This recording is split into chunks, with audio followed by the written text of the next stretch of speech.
আপনারা জানেন ফেব্রুয়ারির 12 তারিখে নির্বাচন বা গণভোট দুটোই অনুষ্ঠিত হবে বলে সরকার ঘোষণা করেছে। এর ভিতরে নমিনেশন কমপ্লিট হয়েছে। এরপর step by step nomination withdraw বা অন্যান্য প্রচারণা এবং ফাইনালি নির্বাচন এইগুলোই হওয়ার কথা। কিন্তু আজকে আমেরিকান একজন রাজনীতিবিদের সাথে আমি কথা বললাম, যিনি বাংলাদেশের রাজনীতির উপরে কাজ করছেন। তো তার কাছে আমি জিজ্ঞেস করলাম এই অবস্থায় নির্বাচন যা হতে যাচ্ছে আওয়ামী লীগকে বাদ দিয়ে, এই সম্পর্কে যুক্তরাষ্ট্রের অবস্থান কি এবং বিশ্ব রাজনীতির অবস্থান কি এবং ডক্টর ইউনূস কি করতে পারেন। তা তিনি পরিষ্কার বললেন যে দেখুন, যুক্তরাষ্ট্র পরিষ্কারভাবে ভারতের সাথে এক হয়ে ঐক্যবদ্ধভাবে ইনক্লুসিভ নির্বাচন চায়। কোনো বিশেষ দলকে নির্বাচনের আগে তাদের নিবন্ধন স্থগিত রেখে বা তাদের কার্যক্রম অ্যাক্টিভিটিস স্থগিত রেখে যে নির্বাচন করতে চাচ্ছে এটা দুরভিসন্ধকমূলক। এবং আমরা খবর নিয়েছি, তিনি বললেন যে বাংলাদেশের 50%-এরও বেশি মানুষ সেই দলটিকে পছন্দ করে, এমন একটি দলকে তাদের নির্বাচনে অংশগ্রহণে অধিকার স্থগিত রেখেছে। এইটা করে ডক্টর ইউনূস বিরাট অন্যায় করছে। এটা পৃথিবীর কোনো দেশ সহজভাবে নিচ্ছে না। একটি দলে যদি কোনো ব্যক্তি অন্যায় করে তাকে দেশের আইন অনুযায়ী তার অপরাধের বিচার করার বিধান আছে, কিন্তু সেই কয়েকজন লোকের অপরাধের জন্য টোটাল দলকে বাদ দিয়ে দেওয়া সকল অ্যাক্টিভিটিস থেকে এটা মানবাধিকার লঙ্ঘন এবং এটা যুক্তরাষ্ট্র সমর্থন করে না। এই জন্যে যুক্তরাষ্ট্র সরকার পরিষ্কারভাবে বলে দিয়েছে এবং সেই অনুযায়ী ভারত সরকার বাংলাদেশকে বারবার বলছে এবং সেই অনুযায়ী উনি এটাও বললেন যে সম্প্রতি former prime minister Mrs Zia মারা গেছেন। উনি এইভাবে বললেন যে সেই অনুষ্ঠানে ভারতের পররাষ্ট্রমন্ত্রী উপস্থিত হয়েছিলেন এবং তিনি উপস্থিত হয়ে জামাতের সাথে আলাদা মিটিং করেছেন এবং বিএনপির সাথে আলাদা মিটিং করেছেন এবং সেই মিটিংয়ে উভয় পক্ষকে বলে আসা হয়েছে যুক্তরাষ্ট্র ইনক্লুসিভ নির্বাচন চায়, ভারত ইনক্লুসিভ নির্বাচন চায়। এগুলো তাদেরকে মনে করিয়ে দেওয়া হয়েছে।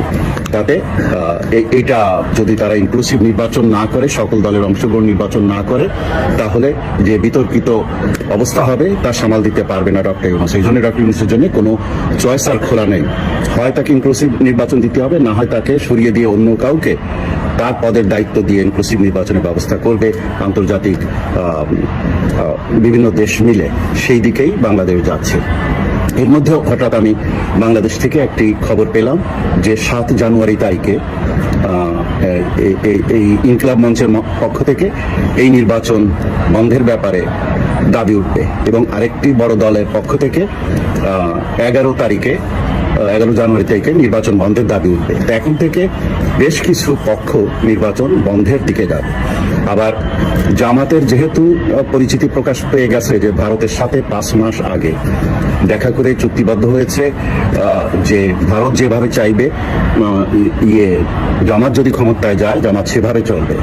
তো এটা এতদিন 5 মাস যাবৎ গোপন ছিল, কিন্তু রয়টার্সে ইন্টারভিউর সময় জামাতের আমির শফিকুর রহমানের কে প্রশ্ন করে করে রয়টার্স এই কথাটা বের করে নিয়েছে। কারণ রয়টার্সের কাছে ইনফরমেশন ছিল, ওই ইনফরমেশন সত্যতা তারা বের করে নিয়েছে। কিন্তু জামাতের পক্ষ থেকে কখনো জানানো হয়নি কোনো মিডিয়াকে বা দেশবাসীকে বা কোনোভাবেই যে ভারতের সাথে তাদের একটা অলিখিত চুক্তি বা আন্ডারস্ট্যান্ডিং হয়েছে যে তারা ভারত যেভাবে চাইবে বাংলাদেশ সেভাবে চলবে।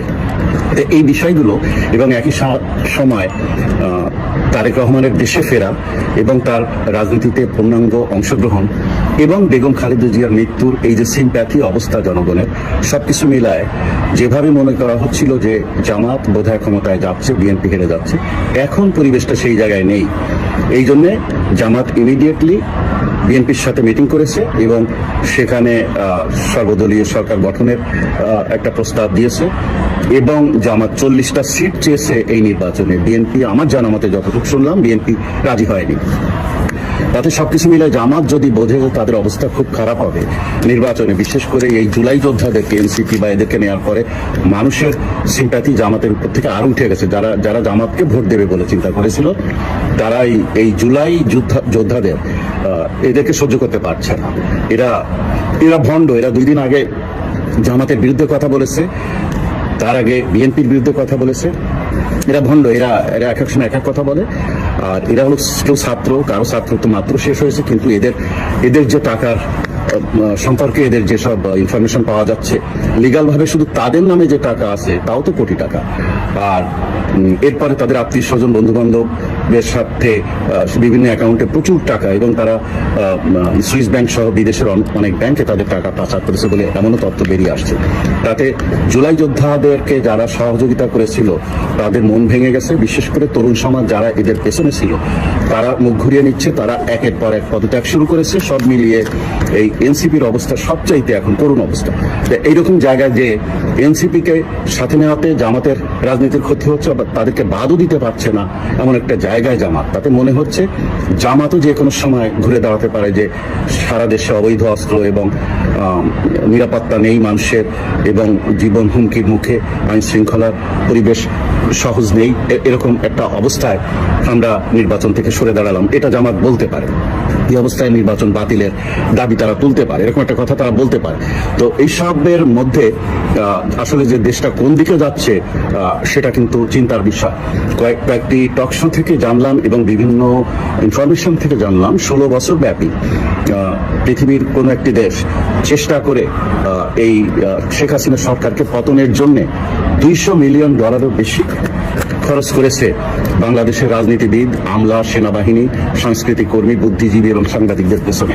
যে কারণে তাদেরকে কনভিন্স করে, এইভাবে ব্রেনওয়াশ করে, ভুল তথ্য দিয়ে সরকার বদলের মতো একটি অপরাধ ঘটিয়ে তারা শেখ হাসিনা সরকারের পতন করেছে।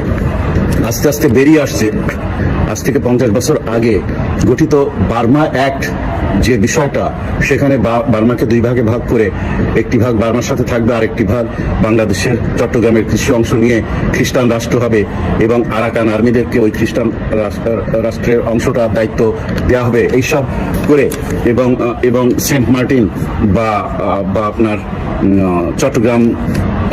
চট্টগ্রাম নৌবন্দর, চট্টগ্রাম বন্দর, এইগুলো নিয়ে নেওয়া বা করিডোরের মাধ্যমে নানান কিছু নেওয়া, বা বাংলাদেশের অন্যান্য বন্দরগুলোতে মানে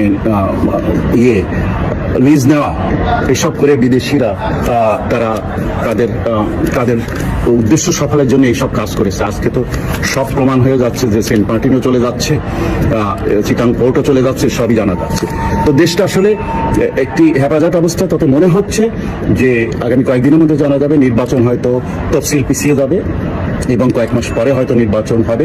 সেই সময় সম্ভবত আদালত থেকে একটি আপিলের ডিভিশন থেকে একটি ডিসিশন আনা হবে, এনে তত্ত্বাবধায়ক সরকারের অধীনে নির্বাচন হবে। সবকিছু মিলায় সেরকম একটা জায়গায় যাচ্ছে।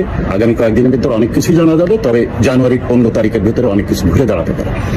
সাথে থাকুন, এগিয়ে চলুন প্রিয় দেশবাসী। এই দেশ আমার, আপনার সবার।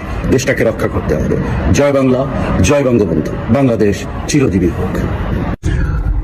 আপনারা জানেন বাংলাদেশের পরিস্থিতি কি এবং দেশ কোন দিকে যাচ্ছে। আপনারা একটু চোখ বন্ধ করে চিন্তা করুন, 2024 সালে 5 আগস্টে যখন মাননীয় প্রধানমন্ত্রী ভারতে চলে গেলেন, ওই সময় 8 আগস্টে যখন সরকার গঠন করা হলো, ডক্টর ইউনূস যখন শপথ গ্রহণ করলেন, ডক্টর ইউনূস যদি শপথ গ্রহণ করার সময় যদি এটা বলতেন যে এই সরকার মাত্র 90 দিনের জন্য এবং এখন থেকে 3 মাস পরে, মানে ওই সময় থেকে 3 মাস পরে এত তারিখে নির্বাচন, এরকম যদি ঘোষণা দিতেন, এবং তখন কিন্তু 5 আগস্টের থেকে সমানে আওয়ামী লীগ নিধন চলছে সর্বত্র, ওই রকম জায়গায় যদি কোনো দল নিষিদ্ধ না করে যদি নির্বাচনের তারিখ ঘোষণা করে দিতেন, তাহলে কি ঘটতো? তাহলে যা ঘটতো তা হলো চীন অথবা ইরানে যা ঘটছে তাই। যে দল সরকারে ছিল সেই দল মানে বহু বছরের জন্য মাইনাস হয়ে যেত। ওই সময় যদি 90 দিনের ভিতরে বা 2 মাসের ভিতরে, 3 মাসের ভিতরে নির্বাচন হয়ে যেত, বেশিরভাগ ক্ষমতায় আসতো কারা? এই জুলাই আন্দোলন, বিপ্লব বা সন্ত্রাস যাই বলেন, এটির সাথে যারা জড়িত, এরাই চলে আসতো বিএনপি এবং জামাত বা অন্যান্য দলের মধ্যে, কারণ তখন তো এনসিপি তৈরি হয়নি। অথবা দ্রুত সময়ের মধ্যে যদি এনসিপি বা বৈষম্য বিরোধী আন্দোলন এরকম সংগঠন রেজিস্টার্ট করে যদি আসতো, তাহলে দেখা যেত তারাই সরকার গঠন করেছে। কারণ মানুষ ওদের পক্ষে কিন্তু দাঁড়িয়েছিল একটা বিশাল গ্রুপ, মানে ওরা এমন ভাবে ব্রেন ওয়াশ করেছিল যে মানুষ কিন্তু ওদেরকে বিশ্বাস করেছিল। কিন্তু ওরা কি করলো? ওরা এসে বলল ভোট করার জন্য আন্দোলন করেনি, সার্জিসের সেই ভাষণ বা অন্যদের ভাষণ তো আপনার মনে আছে।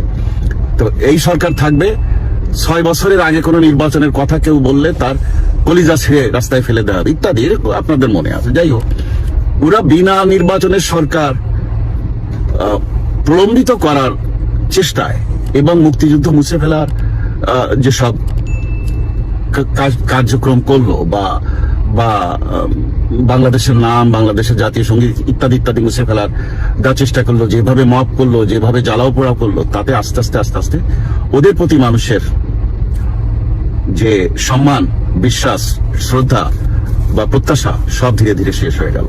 এখন দেখেন ওরা যে নির্বাচনে দাঁড়াবে, ওই এনসিপি যেসব নেতাদের, ওদের আয় কি, ওরা এখনো ছাত্র, অনেক কারো ছাত্রত্ব মাত্র শেষ হয়েছে, কিন্তু তাদের সম্পদের হিসাব দেখেন, 1 বছরের ভিতরে তাদের নিজের নামে কত কোটি টাকা, তারপর তো আত্মীয় স্বজনের নামে শোনা যাচ্ছে, তারপর তো বিদেশের ব্যাংকে তাদের পাওয়া যাচ্ছে।